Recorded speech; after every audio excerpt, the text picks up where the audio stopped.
Alright guys, let's take a stroll through a Gen 3.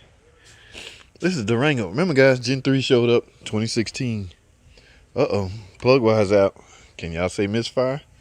The good news about this one, guys, is it's on Bank 2. Bank 2, see the 246, the misfire. You don't have to remove the plenum to get to the spark plugs. Just simply remove the plugs. However, there's a couple of TSBs. There's a couple known issue with misfire that may not be secondary ignition. Okay, we got a valve in here. I'm gonna find out all the information and technical terminology I'm supposed to be using, and we're gonna talk about that at a later date. But yeah, it's not always plugs or wires that causes misfire. Now it could be valve train. Yes, guys, this valve train been redesigned. However, I am hearing of some problems, so I have yet to go in one. I have seen footage. Chris Chris with what's his name? Damn, I forgot his screen name, but yeah, he sent me a video footage showing me what cam loads was ate up and rock arms. Oh, that's I've seen it. I just haven't had the valve cover off to personally witness it, but it happens, guys. Let me go down here because I don't like talking about that. A24 multi-air. Oh man, this car, I think he's still waiting on parts. Y'all remember this the one rolled in with the wheel crooked. This little clip right here, watch this wheel. We're still waiting on stuff, guys. Remember he broke y'all remember the whole deal. I did a short video on it, 2 shorts. I think he got some of the parts. Yeah, this one. Yeah, still waiting on parts. All right. So I saw a Wrangler down here. Hey, there goes some of the parts right there. All right, he just need to get to work then. What's going on with this Wrangler? See a plenum off, but this is an oil change stall. So I know this oil change guy is not doing a ticker. Oh, he doing a off at the adapter housing. Y'all see that? I mean, very careful. You got rags covering the intake. You do not want anything falling into that intake. So, yes, off at the adapter housing, guys. And I actually came over and helped him diagnose this. This got a stick manual transmission in it, and it was oil on top of everything. Look how flat. And look, guys, you know how clean this is? It doesn't look like it was leaking from the housing. Technically, this one can be reused. This one can survive a seal job. All these O-rings are flatline. Yes, if I was oil, I will escape from there too. Wow.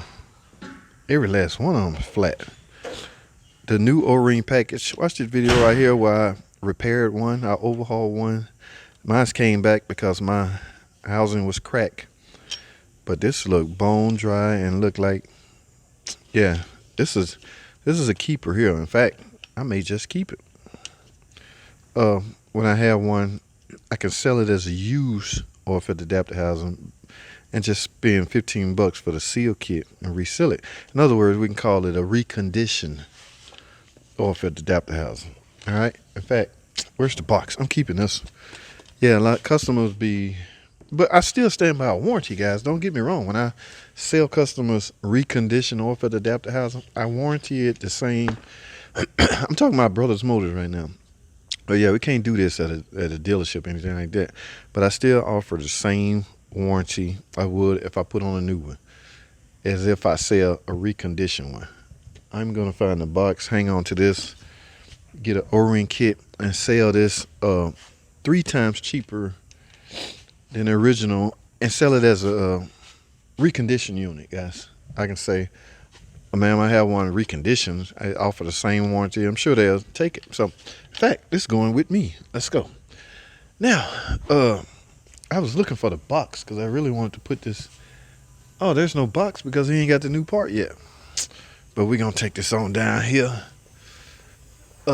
So, what else? Yeah, this is a keeper. Just flat O-rings, man. Reconditioned. And I got to get the number so I can compare the number to any one that I'm doing next. All right, guys.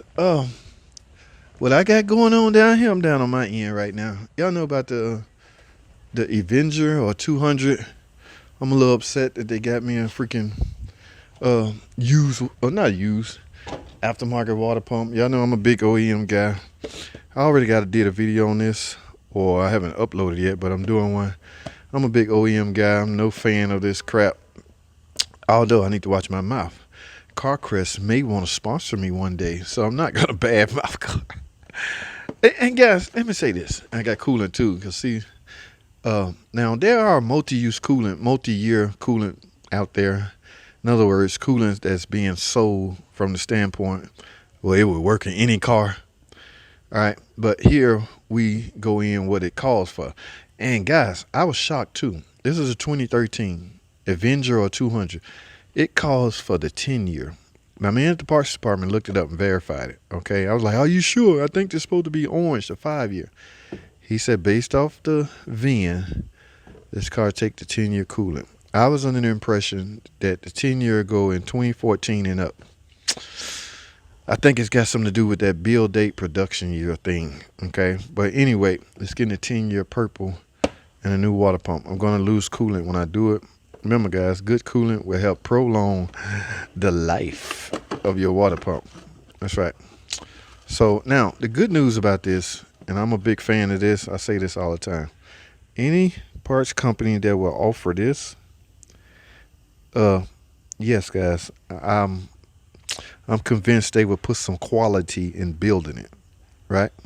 You're not gonna just build junk and then dub it lifetime warranty, right? Because you would lose customers, and you would lose money because you would have to replace these quite often. All right. So as a business, you don't want to lose either customer or money by way of they keep bringing it back, replacing it.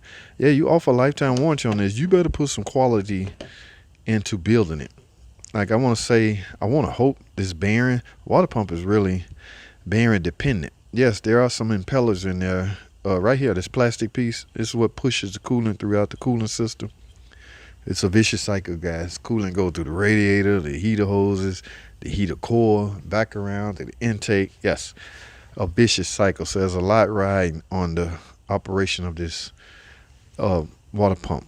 Okay, you can basically tell if this water pump pushing coolant by merely seeing if your heater hot.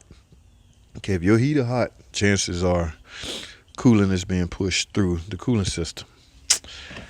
So that's that. I'm gonna do this in the morning. All right, so that's it, guys. That's all I have, man. Thanks for watching.